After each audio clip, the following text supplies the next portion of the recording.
જી નમસ્કાર, હું ટીઆર જાદવ. અમારી ચેનલમાં ફરીથી એક નવા વિડીયોમાં તમારું સ્વાગત છે. મિત્રો, તમે બધા મસ્ત હશો, મજામાં હશો. મિત્રો, આ વિડીયોમાં વાત કરીશું. ઘણા મિત્રો મેસેજ કરી રહ્યા છે, ફોન કરી રહ્યા છે કે સર, જીએસઆરટીસી હેલ્પર, ડ્રાઈવર, કંડક્ટરમાં નવા આરઆર રૂલ્સ એન્ડ રેગ્યુલેશન જાહેર થયા છે, નવા નિયમો જાહેર થયા છે. શું નવી ભરતી આવશે? તો મિત્રો, તેના વિશે આ વિડીયોમાં ચર્ચા કરીશું. જે અહીં તમે જોઈ શકો છો, એક મિત્રએ મેસેજ કરેલો છે કે સર, જીએસઆરટીસી મિકેનિકલ ભરતી સામાન્ય લોકો માટે 2026માં આવશે ને નવા આરઆર આવ્યા છે, તો એના પરથી તો વિડીયો બનાવી અથવા તો રિપ્લાય આપીને જાણ કરો તો તૈયારી ચાલુ કરવી કે ના કરવી ખબર પડે. બરાબર. તો મિત્રો, વાત કરીશું અહીં કે જીએસઆરટીસી જે ભરતી, જે નવા નિયમો જાહેર કરેલા છે,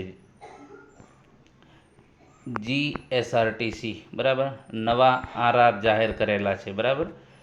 તો મિત્રો, ટૂંક સમયમાં ભરતી આવવાની હશે એટલે જ જાહેર કરેલા છે. ને અગાઉ પણ જે આપણે વિડીયો બનાવેલો છે કે જીએસઆરટીસી હેલ્પરમાં જો 1658 જગ્યાઓ ભરાતા પણ હજુ જગ્યાઓ ખાલી છે. જો વિડીયો ના જોયો તો જોઈ લેજો. જે અગાઉ જે પેપર કટિંગ હતું 2021માં, તો એમાં પણ 3800 જગ્યાઓ ટોટલ હતી. એમાં 2022-23માં જે ભરતી કરેલી છે, તો એમાં 85 કે 88 જેવી જગ્યાઓ, શાયદ 85, 100ની કંઈક 300ની ભરતી હતી. એમાંથી 100 જણા ડીવી માટે બોલાવેલા, એમાં 85 જણાને મતલબ કે સિલેક્ટ કરેલા. તો એ પ્રમાણે જોતાં અંદાજે વાત કરીશું તો હજુ પણ હેલ્પરમાં 1500થી મિનિમમ 2000 જેવી જગ્યાઓ ખાલી છે. બરાબર. તો મિત્રો, ભરતી 100% આવશે. જો સરકાર નક્કી કરશે કે ભાઈ જરૂર છે જીએસઆરટીસીમાં હજુ પણ હેલ્પરોની, તો જગ્યાઓ તો ખાલી જ છે. એ રીતે વાત કરીશું કંડક્ટર. તો કંડક્ટરમાં તો 100% હવે ટૂંક સમયમાં, અઠવાડિયા 10 દિવસમાં ભરતી જાહેર થઈ જશે, ફાઇનલ છે. ડ્રાઈવરમાં પણ જે રીતે જગ્યાઓ મતલબ કે જે એસટી નવી વધારી છે, બરાબર, તો એ પ્રમાણે હજુ પણ ભરતી આવી શકે છે. અને હેલ્પર, ડ્રાઈવર, કંડક્ટર એમાં 100%, મતલબ કે 2027 જે ચૂંટણી આવે છે એના પહેલાં શાયદ ભરતી કરવાની શક્યતા 100% છે. એટલે જે ભરતી છે કંડક્ટરની હમણાં 100% આવી જશે, એના પછી ડ્રાઈવરની પણ આવી શકે, અને એના પછી હેલ્પરની પણ હજુ મતલબ કે થોડુંક બાકી રહી ગયું છે, જે કંઈક હાઈકોર્ટમાં મેટર ચાલી રહી છે. તો એ કદાચ 6-7મા મહિનામાં કમ્પ્લીટ થઈ જશે, તો એના પછી જાહેર થઈ શકે છે નવી ભરતી. અંદાજિત વાત કરીશું તો જે છે 1500થી 2000 જેવી જગ્યાઓ હેલ્પરમાં પણ ખાલી છે. હવે મિત્રો, ઘણા મિત્રો એમ કહેશે કે આ વિડીયો મતલબ કે વ્યૂ માટે બનાવેલો છે અથવા તો આ માટે. હા ભાઈ, વ્યૂ માટે જ બનાવેલો છે. જોવો ના જોવો તમારી મરજી છે. બરાબર.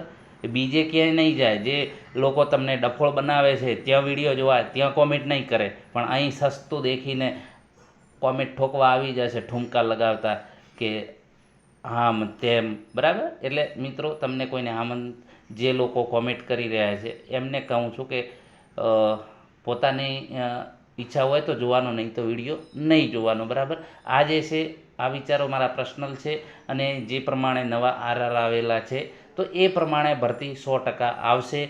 તૈયારી ચાલુ જ રાખવી. પછી જ્યારે ભરતી આવે ત્યારે આપણે તૈયારી ચાલુ કરવા બેસીએ તો મિત્રો એમ આપણું સિલેક્શન ન થાય. મિત્રો, તૈયારી ચાલુ જ રાખવી જોઈએ. હવે જે રીતે તમે હમણાં જીએસઆરટીસી હેલ્પરમાં ભરતી આવેલી છે, તો ઘણા મિત્રો મતલબ કે ફેલ થયા છે અથવા તો થોડા માટે રહી ગયા છે, તો એમણે બધા ચોપડા વાળીને મૂકી દીધા છે. તો મિત્રો, એ નહીં મૂકવાનો. કન્ટિન્યુઅસ તમે મતલબ કે અભ્યાસ ચાલુ જ રાખવો જોઈએ. જે પ્રમાણે પછી ભલે બીજી પરીક્ષામાં પણ એ તમને કામ આવશે. હમણાં મેટ્રોમાં પણ ભરતી આવેલી છે. એના પછી રેલવેમાં પણ હવે એની પરીક્ષા ટૂંક સમયમાં આવશે, ગ્રુપ ડીમાં. પછી બીજી પણ અન્ય પરીક્ષાઓ આવી શકે છે, અને હેલ્પરમાં પણ આવશે. તો આપણું જે વાંચન છે એ નહીં મૂકવાનું. જે પણ ભલે થોડા માટે રહી ગયા, 1 માટે 2 માટે, અથવા તો ડીવી સુધી આવીને થોડા માટે રહી ગયા હો, અથવા તો મતલબ કે ગમે તે કારણસર તમારું સિલેક્શન નથી થયું, તો મતલબ કે તમારે ગભરાવાની જરૂર નથી, અથવા તો નાસીપાસ થવાની જરૂર નથી. એ જે છે તમે તૈયારી ચાલુ હતી એ પ્રમાણે તમારે તૈયારી ચાલુ જ રાખવી.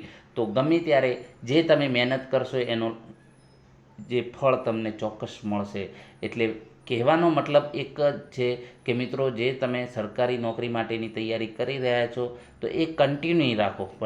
મતલબ કે જે પ્રમાણે તૈયારી કરી રહ્યા છે તો એ કન્ટિન્યુ રાખો, બંધ ના કરી દો. જો તમે બંધ કરી દેશો તો તમે બધું ભૂલી જશો. એટલા માટે બીજી પણ ઓએનજીસીમાં કે અન્ય ભરતી પણ આવી શકે એવું શક્યતા છે. એટલે આઈટીઆઈ માટે અને 12 પાસ માટે ઘણા મિત્રો ડિપ્લોમા કરેલું છે તો એ લોકો કહી રહ્યા છે કે સર કંડક્ટરમાં 12 પાસ માંગ્યું છે તો અમે ફોર્મ ભરી શકો. હા, તો ઇક્વિવેલન્ટ સર્ટિફિકેટ તમે ડિપ્લોમા કરેલું છે તો એના પછી તમને ડાયરેક્ટ તમારે ઇક્વિવેલન્ટ સર્ટિફિકેટ પણ તમને મળે છે. એ તમારે અમુક ફી ભરવાની હોય છે, એ ફી ભરીને ડાયરેક્ટ તમને 12માનું સર્ટિફિકેટ મળી જાય છે. તો એના ઉપર તમે ફોર્મ ભરી શકશો કંડક્ટરનો પણ, બરાબર. તો બીજી પણ જે 12 પાસ ઉપર જે ભરતી હોય છે એમાં પણ તમે ફોર્મ ભરી શકો છો, એ જે ઇક્વિવેલન્ટ સર્ટિફિકેટ હોય છે એના પર. તો મિત્રો, જે આપણે કહેવાનો પર્પઝ એક જ છે કે જે તમે તૈયારી ચાલુ છે એ ચાલુ જ રાખવી, મૂકી નહીં દેવાની. જો તમે મૂકી દેશો તો એ પછી તમે ભૂલી જશો.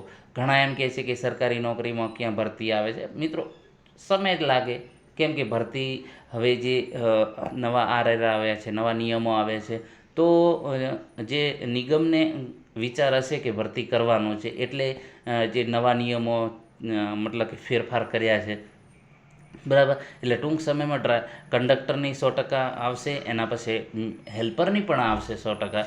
તો એ પ્રમાણે તમારે જે છે તૈયારી ચાલુ રાખવાની, તૈયારી નહીં મૂકવાની. કોઈ પણ બીજી પણ અન્ય પરીક્ષાઓ પણ ટૂંક સમયમાં આવશે. સતત જેવું તમે તમારું વાંચન જે છે જો તમે બંધ કરી દેશો તો તમને જ નુકસાન થશે.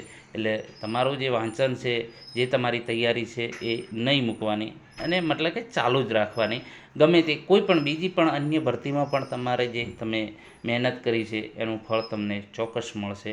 તો મિત્રો, આશા રાખીએ કે જીએસઆરટીસી પણ ટૂંક સમયમાં હેલ્પરની પણ ભરતી જાહેર કરશે અને કંડક્ટરની પણ આવશે અને ડ્રાઈવરની પણ આવી શકે એવી શક્યતા 100% છે. કારણ કે સામે 2027માં ચૂંટણી છે, તો ચૂંટણી પહેલાં આ ભરતી પૂરી કરી શકે એવી 100% શક્યતા છે. અને જાણવા પણ મળ્યું છે કે 100% ભરતી આવશે.